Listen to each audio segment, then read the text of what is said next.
no, not even by a law, for a cause that has no relation to the end of civil government, I mean for their religion, which, whether it be true or false, does no prejudice to the worldly concerns of their fellow subjects, which are the things that only belong unto the care of the commonwealth. But what if the magistrate believe such a law as this to be for the public good? I answer, as the private judgment of any particular person, if erroneous, does not exempt him from the obligation of law, so the private judgment, as I may call it, of the magistrate does not give him any new right of imposing laws upon his subjects, which neither was in the constitution of the government granted him, nor ever was in the power of the people to grant; much less if he make it his business to enrich and advance his followers and fellow sectaries with the spoils of others.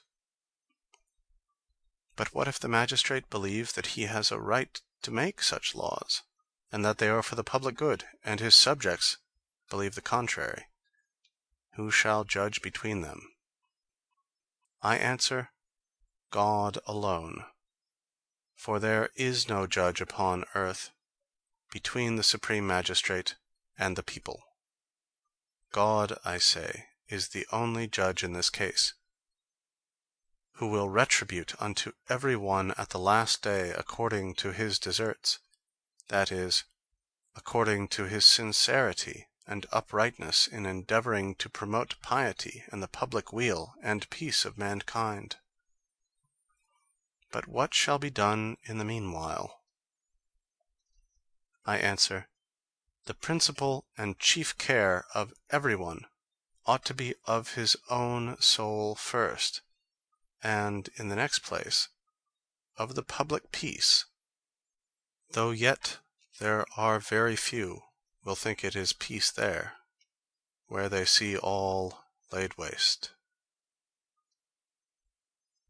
There are two sorts of contests amongst men, the one managed by law, the other by force, and these are of that nature that where the one ends, the other always begins. But it is not my business to inquire into the power of the magistrate in the different constitutions of nations. I only know what usually happens where controversies arise without a judge to determine them.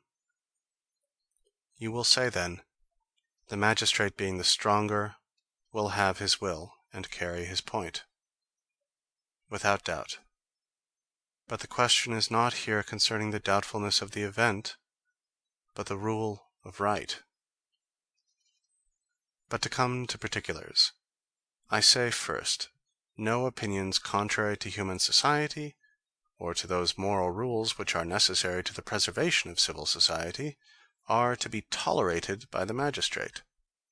But of these, indeed, examples in any church are rare, for no sect can easily arrive to such a degree of madness as that it should think fit to teach, for doctrines of religion, such things as manifestly undermine the foundations of society, and are therefore condemned by the judgment of all mankind, because their own interest, peace, reputation, everything, would be thereby endangered.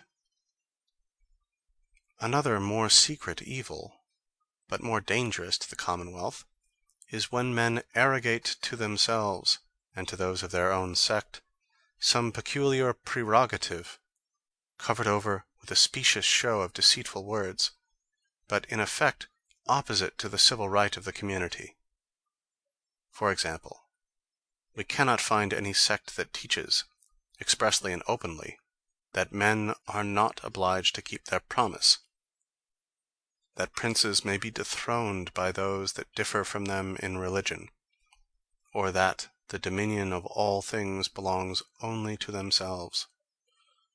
For these things, proposed thus nakedly and plainly, would soon draw on them the eye and hand of the magistrate, and awaken all the care of the commonwealth to a watchfulness against the spreading of so dangerous an evil. But nevertheless, we find those that say the same things in other words. What else do they mean who teach that faith is not to be kept with heretics? Their meaning, forsooth, is that the privilege of breaking faith belongs unto themselves. For they declare all that are not of their communion to be heretics, or at least may declare them so whensoever they think fit. What can be the meaning of their asserting that kings excommunicated forfeit their crowns and kingdoms?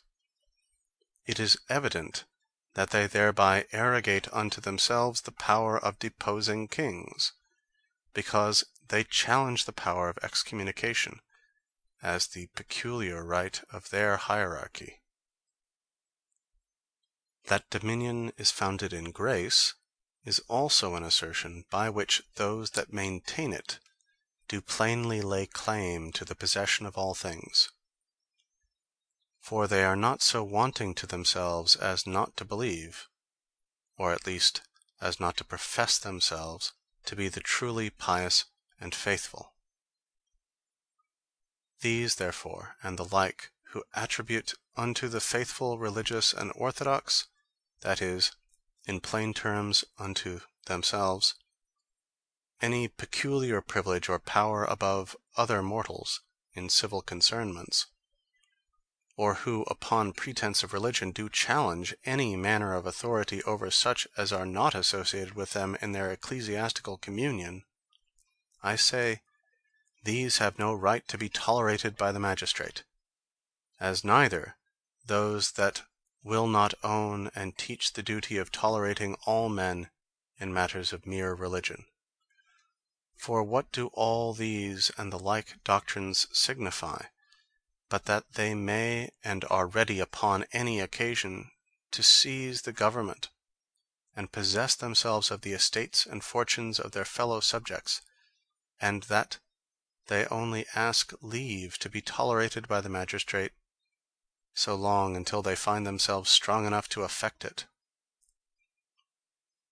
Again, that church can have no right to be tolerated by the magistrate, which is constituted upon such a bottom, that all those who enter into it do thereby ipso facto deliver themselves up to the protection and service of another prince.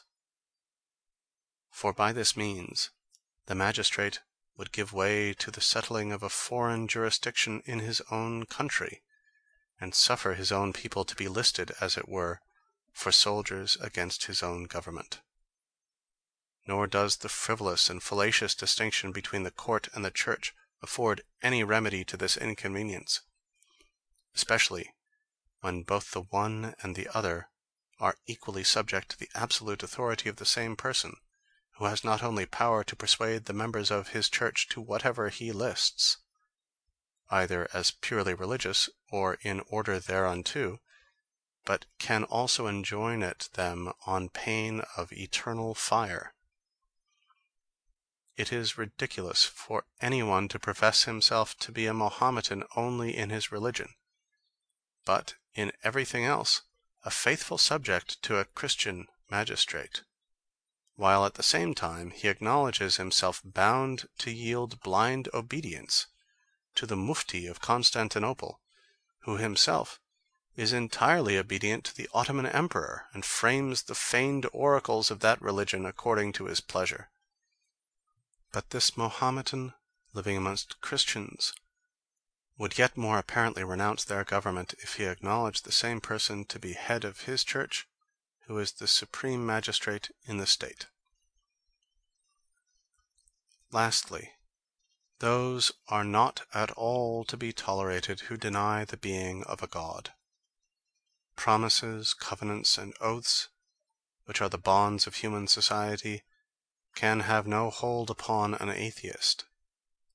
The taking away of God, though but even in thought, dissolves all. Besides also, those that by their atheism undermine and destroy all religion can have no pretense of religion whereupon to challenge the privilege